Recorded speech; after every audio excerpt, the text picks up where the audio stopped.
राम राम राम राम राम राम। हे नाथ, हे मेरे नाथ, मैं आपको भूलू नहीं। राम। 4 मई 1994 और गीता भवन में हुआ ये सत्संग। भगवत गीता कहती है कि वासुदेव है सर्वम इति ज्ञानवान माम प्रपद्यते। इति ज्ञानवान, ज्ञानवान ऐसा होना चाहिए। कैसा होना चाहिए ज्ञानवान? सब कुछ परमात्मा ही है, तो ऐसा ज्ञानवान होना चाहिए कि सब कुछ परमात्मा है। स महात्मा सुदुर्लभ है, वो महात्मा दुर्लभ है। तो कब होता है? कब होता है? बहुनाम जन्म नाम अंते, मानो फिर अंतिम जन्म है। फिर जन्म नहीं है। कहाँ जन्म है? फिर कहाँ जन्म है? सब सच्चिदानंद घन परमात्मा ही है, फिर जन्म कहाँ है? जगह ही नहीं है कोई। ना जन्म है, ना मरण है, ना आना है, न जाना है, ना भला है ना बुरा है, ना करना है, ना नैव तस्य कृते नार्थो। नैव तस्य कृते नार्थो ना कृते नहीं कश्चन है। कुछ करना, ये कर ले ये कर ले, ये करना कुछ नहीं बाकी रहता। तो देखिए, न चास्य सर्वभूतेषु, न चास्य सर्वभूतेषु कश्चिदेत व्यपाश्रय है, नैव तस्य कृते नार्थो। कहने करने से कोई मतलब नहीं। कोई चीज ये कर लेंगे, ये काम कर लें, ये काम कर लें, ये सब चीजें निकल जाती है। कोई मतलब नहीं है किसी प्राणी के साथ में, कोई स्वार्थ का संबंध नहीं है। सब सच्चिदानंद घन है, सब सच्चिदानंद घन है। क्या होता है? ऐसा जो कहता है इसको भगवान ने दुर्लभ बताया है। जिसको ये ज्ञान हो गया कि सब सच्चिदानंद घन परमात्मा ही है, वह महात्मा दुर्लभ है। दुर्लभ बताया है, ऐसा महात्मा दुर्लभ है। देखिए, एक तरफ तो कह रहे हैं कि दुर्लभ है, और एक तरफ कहते हैं कि सुगम है। क्या चीज? कि ऐसा महात्मा तो दुर्लभ है, और दुर्लभ महात्मा बनना कितना सुगम है। इसमें ऐसा ही देखिए कि सब परमात्मा ही है। कि हमें सुगम क्या है? कि बस इतना देखना है कि ये सब भगवान है। ये देखना, ये देखना है। ये कठिन थोड़ी है। इसमें ऐसा देखें कि सब परमात्मा है। ये कह रहे हैं कि इसमें ऐसा देखें कि सब परमात्मा है। ये कठिन नहीं है, लेकिन ये देखने वाला दुर्लभ है। पहले ही परमात्मा ही थे, फिर परमात्मा ही है, अनेक रूप से हुए, और अंत में परमात्मा ही रहेंगे। तो बीच में अनेक रूप से दिखने वाले भी परमात्मा ही हुए। आदावंते च यन्नास्ति वर्तमानोपि तथा। जो आदि अंत में नहीं है, वो वर्तमान में भी नहीं है। जैसे आदावंते च यन्नास्ति, जैसे सपना आता है हमको, तो सोने से पहले सपना नहीं, सपने में जागने के बाद में भी सपना नहीं है, तो बीच में सपना वो भी नहीं है, बीच में भी नहीं है। तो सपना कोई सपना है नाम ही। तो संसार तो नहीं है। नास तो विद्यते भाव है, असत का भाव विद्यमान नहीं है। मानो असत का होनापना टिकता नहीं है। मानो असत का होनापना टिकता नहीं है ही नहीं। तो जो चीज टिकती नहीं है उसको है कैसे कहते हैं?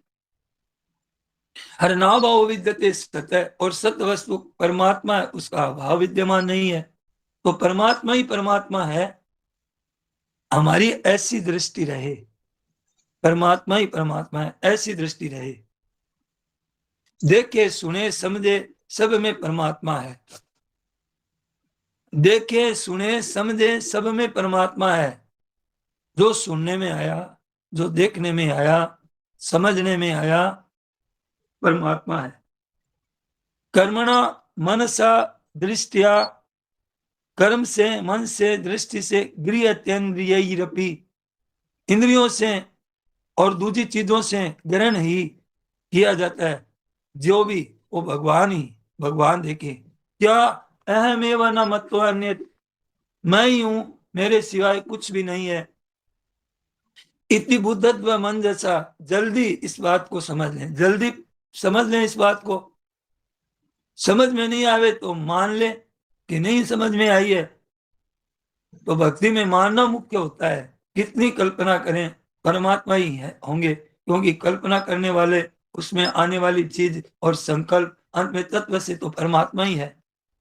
महाराज जी कहते हैं कि आप कितनी कल्पना कर लो, कितनी कल्पना कर लो, परमात्मा ही होंगे, क्योंकि कल्पना करने वाले, उनमें आने वाली चीजें, कल्पना करने वाली और उनमें आने वाली चीजें, संकल्प, अंत में तत्व से तो परमात्मा ही है। अंत में तत्व से तो परमात्मा ही है। सर्वम परमात्मकम तस्य, सब परमात्मा है। हमको, हमारे कोई भी विचार आए, कोई भी बात आए, आखिर है तो परमात्मा ही सब, सब परमात्मा है। तो वासुदेव है सर्वम। ये सर्वम कहा ना, ये सर्वम वासुदेव है। इस सर्वम क्यों कहा? तो सर्व शब्द क्या है कि ये पुल्लिंग भी है, इस सर्वम शब्द क्या है? पुल्लिंग भी है, स्त्रीलिंग भी और नपुंसकलिंग भी है। वास्तव में तो वासुदेव है, सर्व है, ये होना चाहिए था। सही तो यह है, तो एक वचन के साथ में एक वचन ही लगना चाहिए था। वासुदेव है सर्वम क्यों कहा? सर्व है सर्वो सर्वे, यानी, और सर्वम सर्वे सर्वाणी। कहने का मतलब क्या हुआ समझिए, कि वासुदेव है सर्व होना चाहिए था, सर्वम किया भगवान ने। क्यों किया? तो कहना चाहिए कि वासुदेव है सर्व है। वासुदेव है तो क्या है? पुल्लिंग है। और सर्व, सर्व भी पुल्लिंग, पुल्लिंग होता ही है। सर्व, सर्व पुल्लिंग होता ही है। तो वासुदेव है सर्व है नहीं कह करके वासुदेव है सर्वम कहा। तो क्या तात्पर्य निकला? कि व्याकरण की दृष्टि से ऐसी बात है कि सर्व शब्द कई तरह के होंगे, यानी सर्व शब्द कई तरह से, कई प्रकार से चलेंगे। सर्व है सर्वहा सर्वम, तो सब में पुल्लिंग भी है। सर्वम में, सर्वम में पुल्लिंग भी है, स्त्रीलिंग भी है और नपुंसकलिंग भी है।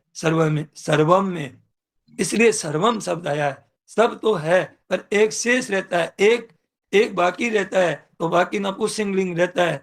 तो तो व्याकरण की दृष्टि से तो उस नपुंसकलिंग के भीतर पुल्लिंग, स्त्रीलिंग और सब आ जाते हैं। तीन तरह के शब्द होते हैं, पुरुषवाचक होता है, स्त्रीवाचक होता है और नपुंसकलिंग वाचक होता है। तो सर्वम कहने से पुरुषवाचक, स्त्रीवाचक, नपुंसकलिंग वाचक ये सब आ जाते हैं। सब के सब सर्वम, सर्वम में आ जाते हैं। इस वास्ते वासुदेव है सर्वम ऐसा कहा।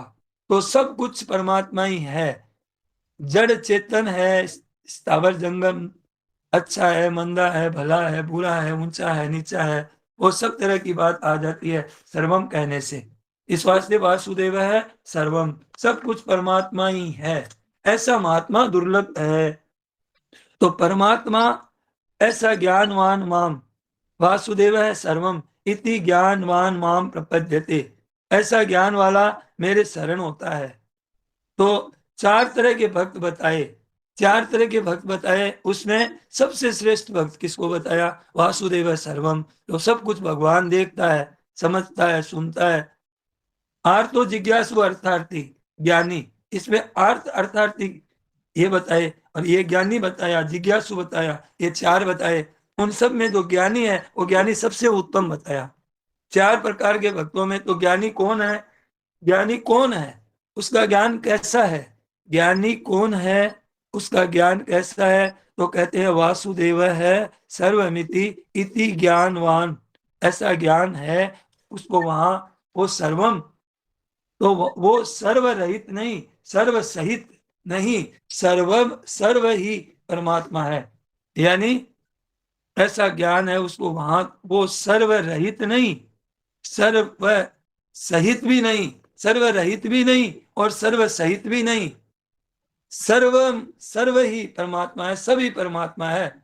सर्व सहित भी नहीं, सर्वरहित भी नहीं, सर्व ही परमात्मा है। ऐसा ज्ञानवान स महात्मा सुदुर्लभ है। तो इसमें हरेक आदमी देखें तो क्या देखें? कर्मणा मनसा वचसा दृष्टिया, कर्म से, मन से, वचन से, दृष्टि से। यह भी बताया है एकादश, जो भी काम करे ना, जो भी काम करें भगवान के साथ ही काम कर रहा हूं मैं। ऐसा लगता है कि मैं भगवान के साथ ही काम कर रहा हूं, भगवान ही साथ में काम कर रहे हैं, काम करने वाले भी भगवान ही है, करवाने वाले भी भगवान ही है। मन से चिंतन करें तो भगवान का ही चिंतन हो रहा है, और चिंतन भी भगवान ही है। दृष्टि से देखे तो दृष्टि भी भगवान ही है और परमात्मा ही है। दिख रहा है वो भी परमात्मा ही है। इंद्रियां से सुनते हैं तो आते, और सुनने वाले में वो परमात्मा ही है। तो देखने में आवे, स्पर्श करने में आवे, सब आवे, स्पर्श करने वाला, सुनने वाला सब आवे, भगवान कहते हैं कि मैं ही हूं।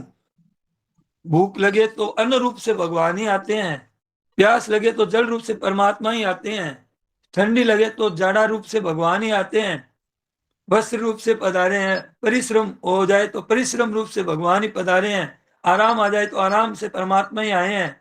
इसका अर्थ यह नहीं है कि हम परिश्रम अब नहीं करें, ऐसा नहीं है।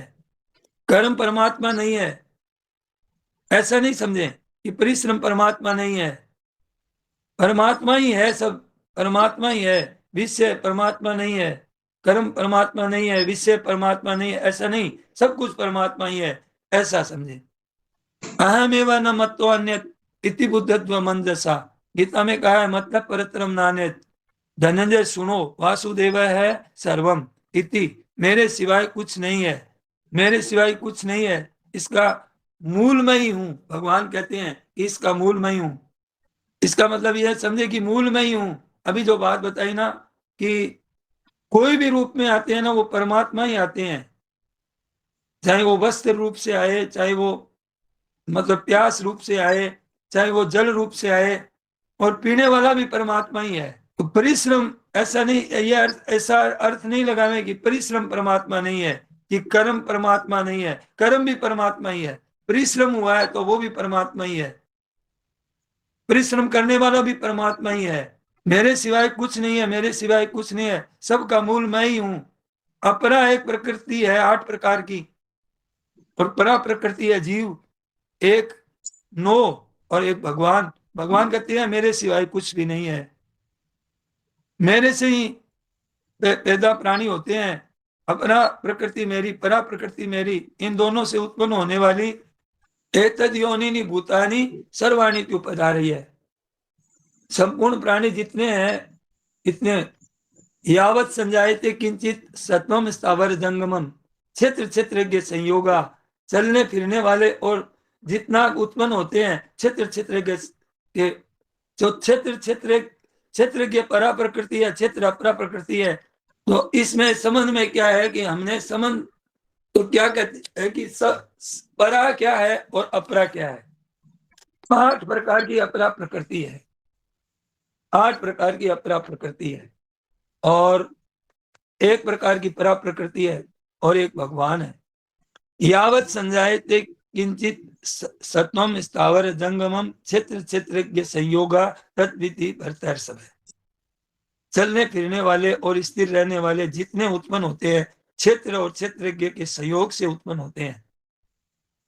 क्षेत्र अपरा, क्षेत्रज्ञ परा प्रकृति, इनके संबंध से सब पैदा होते हैं। ध्यान दीजिए, जितने प्राणी पैदा होते हैं क्षेत्र क्षेत्रज्ञ के संयोग से पैदा होते हैं।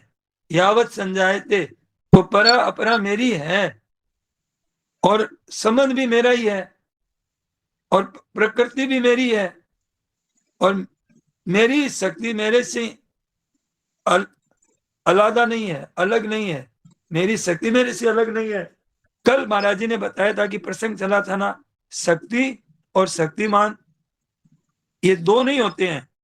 तो शक्तिमान तो एक होता है, पर शक्ति घटती बढ़ती रहती है, घटती बढ़ती रहती है, और स्वयं घटता बढ़ता नहीं है।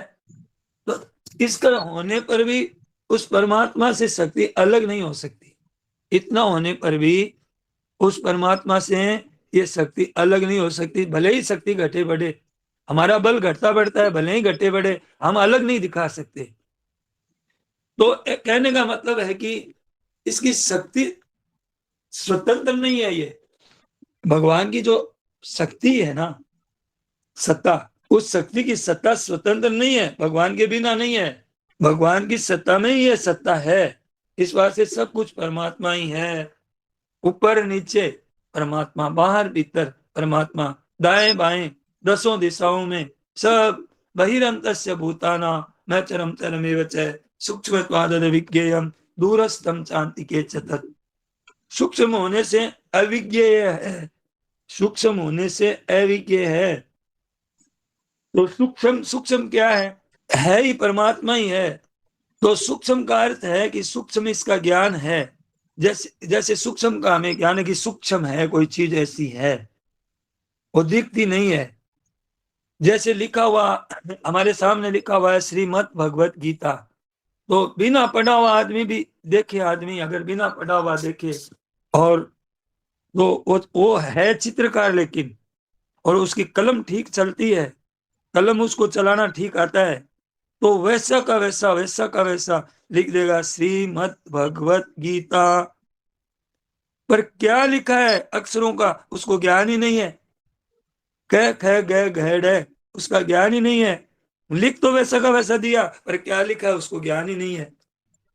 तो पढ़ा लिखा है और बिना पढ़ा लिखा है, उनको दिखता तो एक ही तरह का है, पर उसके अंदर ज्ञान नहीं है कि ये लिखा हुआ क्या है। सूक्ष्म का मतलब बता रहे हैं महाराज जी कि उस तत्व को न जानने से अविज्ञ है। चित्रकार के लिए वो अविज्ञ है, पता ही नहीं है, क्या पता नहीं क्या लिखा है, कि कितना विलक्षण शब्द लिखा हुआ है। श्रीमद् भगवत गीता एक महान ग्रंथ है, सर्वोपरि ग्रंथ है, इतनी बड़ी महिमा है, इतने इतनी इसमें ऐसी ऐसी बातें लिखी हुई है, अक्षरों का ज्ञान है। श्रीमद् भगवत गीता है, जो जिसको है अक्षरों का ज्ञान वो पढ़ लेगा कि श्रीमद् भगवत गीता है। परंतु उससे भी आगाड़ी जिसको व्याकरण का ज्ञान है वो कैसे पढ़ेगा, वो बोलेगा ये श्री शब्द किस धातु को लेके बना, श्रीमद् भगवत गीता। ये जिसको व्याकरण का ज्ञान है तो वो एक एक चीज को मतलब व्याकरण की दृष्टि से घटाएगा और उसका विचित्र अर्थ निकालेगा। ये प्रत्यय ये हुआ, इसमें इसमें तदस्मी है, ये धातु बना, इससे ये चीज बनी। और फिर जो इसको ज्यादा और गहराई से जानता है तो भाई वह कहेगा कि ये तो इस पुस्तक से तो हमें इतनी विलक्षणता है कि इससे तो सब कुछ भगवान ही है। कि भगवान कैसे हैं, कि भगवान तो ऐश्वर्य संपन्न है, सद ऐश्वर्य संपन्न है, ये तो भगवान है, जगत के पालन करने वाले हैं। ऐसा ज्ञान इस गीता से मिला, कोई और इसको आगाड़ी जानेगा। तो ये कोई कहता है कि गीता उपनिषदों से प्रकट हुई है, तो वो इतनी बातें दिखने लग जाएगी व्याकरण पढ़ने वाले को, तो कितनी सूक्ष्म है ना। और नहीं पढ़े वाले को नहीं दिखता है, जैसे पढ़ने वाले को दिखता है वह गहरा उतर करके। और जो इसको गहरा उतर करके और व्याकरण से भी आगे बढ़ गया तो उसको लगेगा कि जैसे सेठ जी ने इसको कहा कि इसमें ज्ञान योग, कर्म योग, भक्ति योग है, ये और ज्यादा बढ़ गए, तो उन्होंने ये इसका भी मतलब भाव प्रकट कर लिया।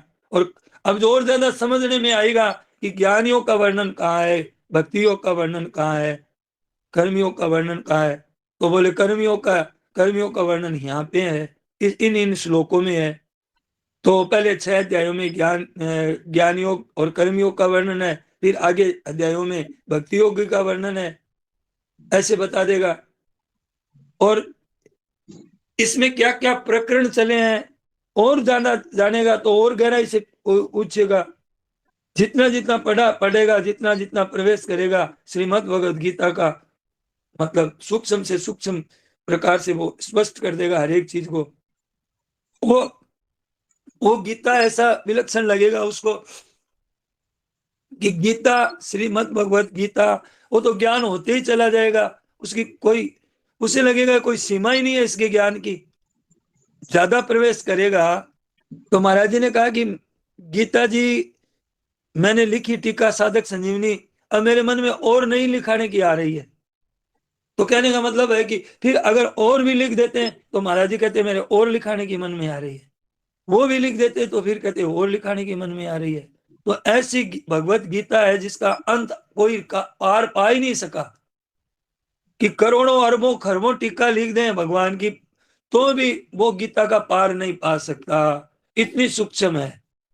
सबसे बढ़िया बात क्या बताई कि वासुदेव है सर्वम, ये महात्मा दुर्लभ है, ये भगवत गीता ऐसी बात है, ऐसी बात। इसमें चतुश्लोक की भागवत में कहा है, अहमेवा समेवाग्रे नान्यत यत सत सत परम यत पश्यान। हम क्या कहते हैं कि यो वशिष्य सोच हम। इसका अर्थ क्या हुआ कि पहले परमात्मा ही है, फिर क्या है, फिर परमात्मा का विस्तार ही है, और विस्तार रूप में भी परमात्मा ही है। जो जो चीजें बनी है संसार में, जो भी चीजें बनी है वो सब भगवान ही बने हुए हैं। हमें इसका स्पष्ट ज्ञान, हम लोगों को ध्यान नहीं है इधर में। सब चीज भगवान बने हैं, मेले से मेली चीज भगवान बनी है, और क्योंकि भगवान के सिवाय कुछ भी नहीं है, और पवित्र से पवित्र चीज भी वो भी भगवान है। उनमें कोई फर्क नहीं है भगवान में, वहां मेला और पवित्रता नहीं है, वहां एक वासुदेव भगवान ही है, शेष भगवान ही रहते हैं, और पहले ही भगवान थे, और बीच में भी लीन होने पर भी भगवान है, और बीच में भी भगवान ही है। हमें अहमेवा समेवाग्रे नान्यत यत।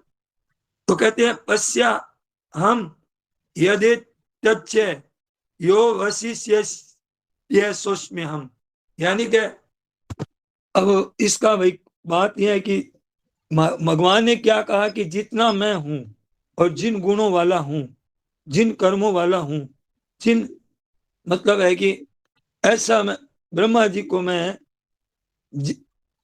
तो ऐसा ब्रह्मा जी को आशीर्वाद देते हैं भगवान, क्या कहते हैं कि जिन मतलब है कि यद रूप गुण कर्म कह, जितना मैं हूं, जिन गुणों वाला हूं, जिन कर्मों वाला हूं, ऐसा मैं हूं, जैसा हूं, जितना हूं, जितना मेरा विस्तार है, मैं तुझे आशीर्वाद देता हूं कि मेरी कृपा से वो तुम्हारे को ज्ञान हो जाए। यानी कि भगवान ने ब्रह्मा जी को ऐसा कहा कि मैं जैसा जितना विस्तार वाला हूं, जैसा हूं, भगवान आशीर्वाद देते हैं कि तेरे को मैं, तेरे में भी वो चीज हो जाए, तेरा वो ज्ञान हो जाए। वो ज्ञान क्या हो जाएगा? वही तो हो जाएगा, और क्या हो जाएगा? वासुदेव सर्वम, महाराज जी बताते हैं, वही तो ज्ञान हो जाएगा। सर्वम का ज्ञान हो जाएगा, सर्वम का ज्ञान हो जाएगा, वासुदेव है, फिर सर्वम नहीं रहेगा, फिर वासुदेव है। इस ज्ञान को धारण कर लो, कल्पों के अंतिम कल्प हो जाएंगे, कल्पों के कल्प हो जाएंगे, अनंत सृष्टियां पैदा हो जाएगी, अनंत सृष्टि लीन हो जाएगी। ये सब होते हुए भी तुम कभी मोहित नहीं होगे। हमारे को ऐसा ज्ञान मिल रहा है कि फिर कभी हमारे को मोह नहीं होगा, फिर संसार में नहीं, हम फिर हमारी और ही लौकिक अलौकिकता हमारे में आ जाएगी, विलक्षणता आ जाएगी।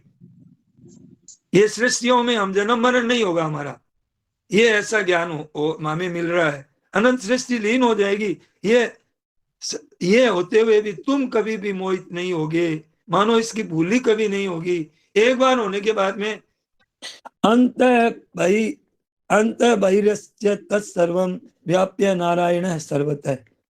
बाहर भीतर परमात्मा ही है। तो गढ़ सोना गढ़ रहा है सुनार, तो क्या सोना भूल जाएगा कि यह सोना नहीं है? बताओ भाई।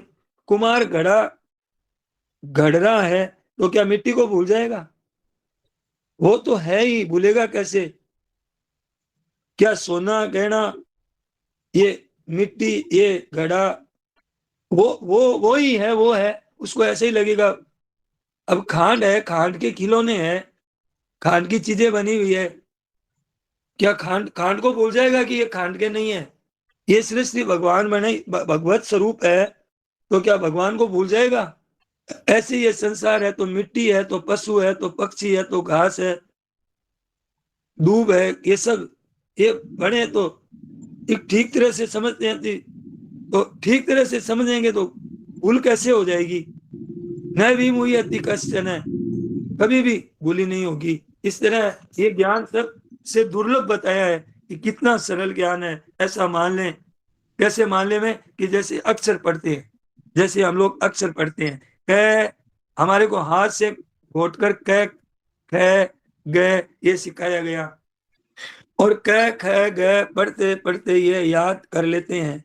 याद कर लेते हैं, पहले थोड़ा याद होता है, ये फिर पूछते हैं, ये कै की तरफ अंगुली रखते हैं कि ये क्या है, तो पहले वो पहले कै पर जाएगा, फिर ख पे जाएगा, फिर बताएगा ग, ऐसे बताएगा।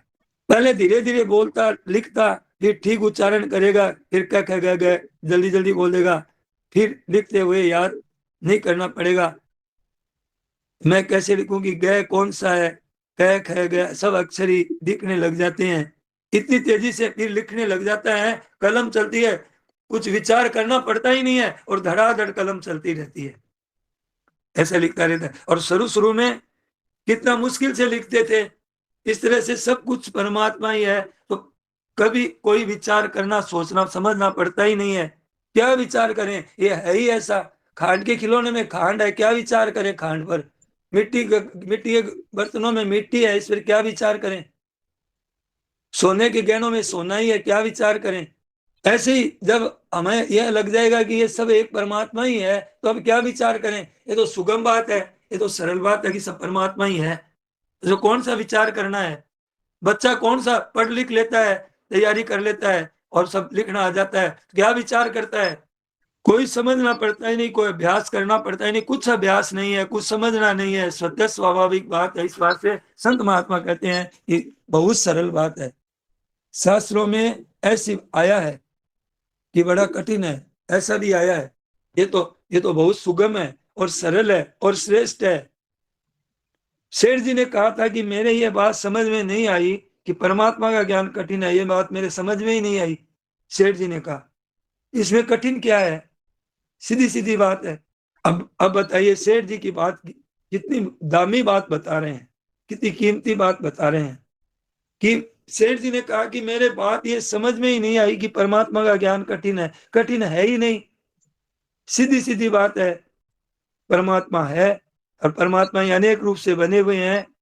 खांड के एक चीनी अनेक अनेक खिलौनों के रूप में प्रकट हो गई, एक चीनी हो गई, क्या चीनी को भूल जाएंगे, परमात्मा ही अनेक रूप से प्रकट हुए तो क्या परमात्मा को भूल जाएंगे। चीनी से तो चीनी के खिलौने ही प्रकट हुए हैं, बट भगवान से तो अनंत सृष्टि पैदा हुई है, इसमें कठिनता क्या है। सेठ जी ने कहा कि इसमें कठिनता क्या है। फिर लोगों को जब कहने लगे और तब पता चला कि लोगों को तो मतलब इतनी सरल बात भी समझ में नहीं आ रही, इतनी बार कहने पर भी। तब सेठ जी ने कहा भाई कठिन है, तब कहा कठिन है, और क्या कहे, उन्होंने कठिन माना नहीं था। अब हम लोगों ने कठिनता मानी है तो हमको कठिनता दिख रही है। सेठ जी ने कहा कठिनता क्या है, इसमें परमात्मा है। जब मिट्टी के बर्तन मिट्टी के ही बने हुए हैं तो मिट्टी देखने में कठिनता क्या हो गई बताइए, कोई कठिनता है तो बोलो, सीधी सीधी बात है।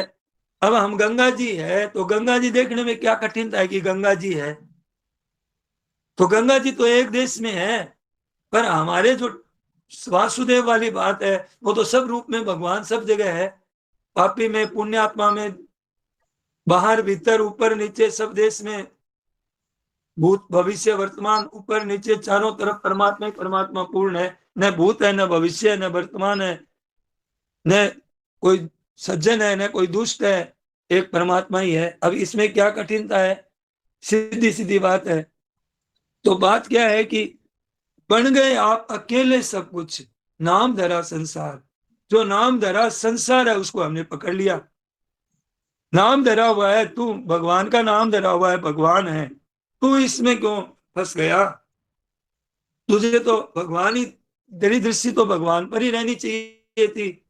सब कुछ आप अकेले बन गए, अकेले ही सब कुछ बने गए हैं। अनेक रूप आए, विष्णवे प्रभ विष्णवे, अनेक रूप बन गए, एक को हम बहुत श्याम, एक ही बहुत रूप से हो गए हैं भगवान, एक ही भगवान। इस सब जितने गहने हैं ना, सब जितने गहने हैं वो सोना ही बना हुआ है। अब सोना ये कहे कि मैं ही बना हुआ हूं तो क्या गलत कहता है क्या, और वो सोना ही है, वो गहना भी सोना ही है। ऐसे ही परमात्मा ही है, ये सृष्टि सब संसार बहुत रूप से हो गए। हाँ सोना, हाँ गहना बनता बिगड़ता रहता है, पर सोना तो वही है। जब ये धातु जब कब से हुआ क्या हुआ, ये तो भगवान ही बने हुए हैं सब कुछ। लेकिन गहने कितने बने, कितने बिगड़े, कितने बने, कितने बिगड़े, पर सोना तो आज वही देखते हैं जो हमेशा बहुत, जब जब से सृष्टि आई तब से ये सोना बना, तब से देख देख दिख रहा है, वही चीज है। बहुत रूप से हो गए, पहचानना कठिन हुआ। एक ही खाट के खिलौने, सोने के गहने, मिट्टी के बर्तन कितने बन जाए, सोना लोहा मिट्टी खाट, इसमें क्या जोर होता है बताइए, इसके देखने में क्या जोर है। ऐसे ही परमात्मा अनेक रूप से बने हुए हैं, ऐसा अनुभव करना। अब इसको कोई सात्विक, कोई राजस, कोई तामस, ये चाहिए वह सात्विका भावा, राजसास्ता में शास्त्र मत वेति तान विद्धि न त्वं ते मयि।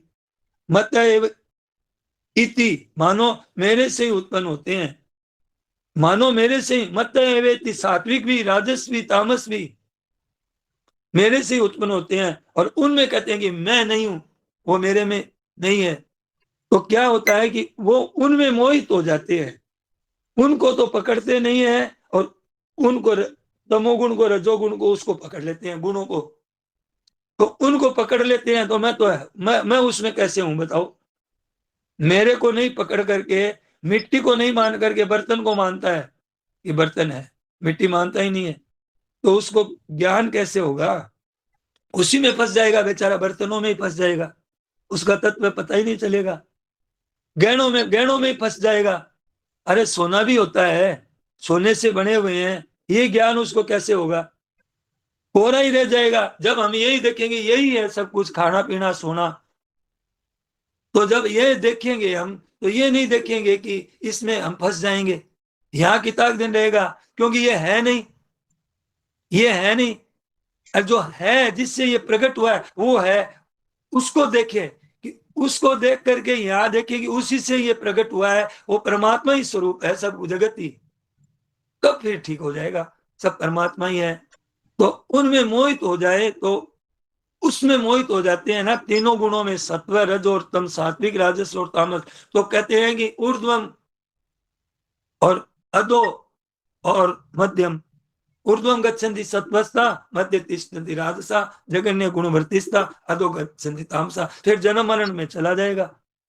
क्यों देखना था सही चीज को और देख लिया गलत चीज को। अगर मोहित न हुए तो तीनों गुणों से, कि ये तो भाई प्रकृति के कार्य है, सत्व, रज और तम, प्रकृति का कोई मालिक है, वो मालिक है जो बनाने के लिए सामग्री उसके पास और जगह उनके सिवाय कुछ था नहीं, तो वो ही बने हुए हैं, ये प्रकृति रूप से भी वो ही बने हुए हैं, और इसमें जो गुण है वो भी बने हुए हैं। पर मेरे को इनसे मोहित नहीं होना है, मोहित न होने से सब कुछ परमात्मा ही है। उमाजे राम चरण रत, विगत काम मद क्रोध, निज प्रभु मैं देखे जगत, कई सन करें विरोध।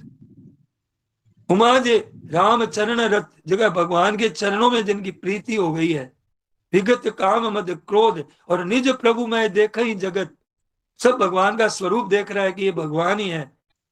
कई सन करें विरोध, किस बात का काम करेगा, कि काम, क्रोध, अभिमान ये मन में ही नहीं आएगी। ये काम क्रोध तो तब आते हैं, सुनार को मन में आती है क्या कि ये सोना नहीं है, आती नहीं है, वो तो सोना ही देखता है।